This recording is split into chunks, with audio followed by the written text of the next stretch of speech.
Bismillahirrahmanirrahim.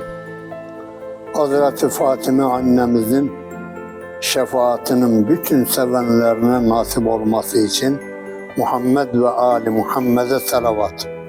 Allahümme salli ala Muhammed ve Ali Muhammed. İki cihan hanımlarının hanım efendisi, canlar sana feda olsun ya Hazreti Fatıma. Hal ve hareketi, ahlakı babasının ta kendisi.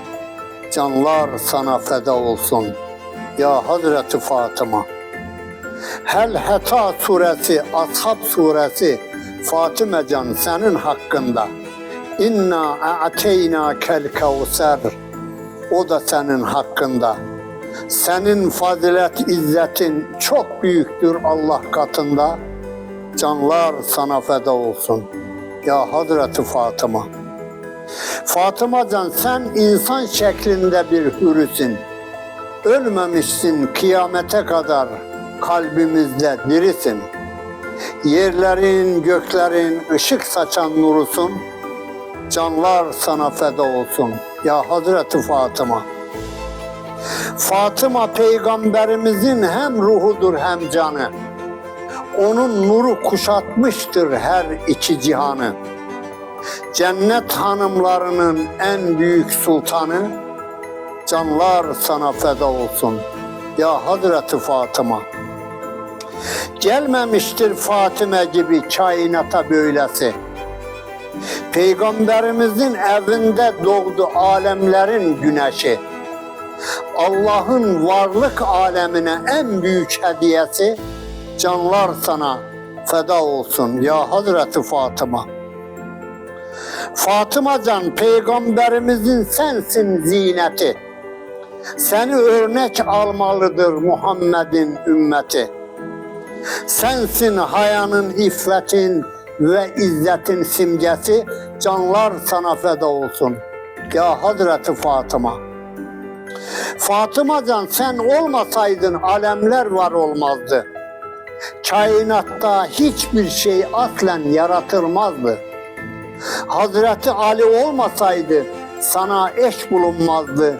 Canlar sana feda olsun ya Hazreti Fatıma. Fatıma geldiğinde peygamberimiz ayağa kalkıyordu. Fatime'yi kendi oturduğu yere oturtuyordu. Fatime'ye sarılıp ellerinden öpüyordu. Canlar sana feda olsun ya Hazreti Fatıma. Allah'ın sevdiği kuldur her zaman hakkı konuşan. Büyük bir izzettir mahşerde Hazreti Fatıma'ya kavuşan. Daha anne karnındayken annesiyle konuşan.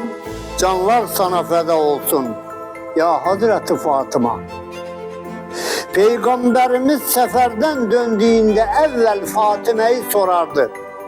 Bütün ehli beytini etrafına toplardı. Cenneti özlediğinde Fatıma'yı koklardı. Canlar sana feda olsun ya Hazreti Fatıma. Ne kadar eziyet ettiler Fatıma'yı Zehra'ya. Bu muydu hürmet etmek Hazreti Peygamber'e? Yüzleri kara olarak gelecekler onlar mahşere. Canlar sana feda olsun ya Hazreti Fatıma. Fatıma can asırlardır senin mezarın kayıp. Muhammed'in ümmetine yeter artar bu ayıp. Buna sebep olanlara yazıklar olsun yazık. Canlar sana feda olsun ya Hazreti Fatıma. Ey Allah'ım Nevruz Ali'yi Fatime'ye kurban eyle. Hepimizi mahşerde n'olur Fatime ile haşreyle. Fatime'nin şefaatini bütün sevenlerine nasip eyle. Canlar sana feda olsun ya Hazreti Fatıma. Allahümme salli ala Muhammedin ve ali Muhammed ve accil ferecehum.